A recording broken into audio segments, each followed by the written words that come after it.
ছিল চানা মশলা। তো চানা মশলাটার সাথে খেতে এত দুর্দান্ত লাগছিল কি বলবো। তারপরেই চলে এলো বিরিয়ানি। তো চিকেন বিরিয়ানি ছাড়া তো কোনো কথাই হবে না।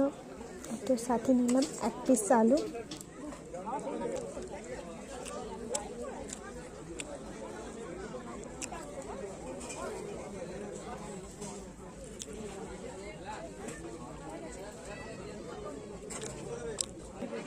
তো তারপরেই চলে এলো স্পাইসি পমফ্রেট মাছ। তারপরেই চলে এলো মাটন।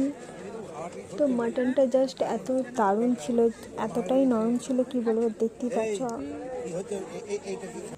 তারপরেই চলে এলো চাটনি, সাথে ছিল পাঁপড়। তুমি ওইখান থেকে বরঞ্চ নিয়ে নেবে। হ্যাঁ বাবা। তারপর নিলাম হচ্ছে একটা রসগোল্লা আর ছিল লট চমচম। তো আজকের মেনু এইটুকুই ছিল। তো স্টলে ছিল আইসক্রিম আর পান আর ছিল থামস আপ। তো এইখানে সবাই আমরা আইসক্রিম খাচ্ছি।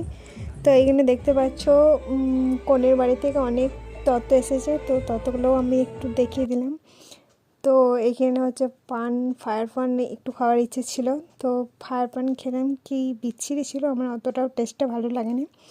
তো আমরা সবাই পান খেতে খেতে বাড়ি চললাম। তো আজকে ভিডিওটা এই পর্যন্ত। ভালো লাগলে লাইক কমেন্ট শেয়ার করতে অবশ্যই ভুলবেন না।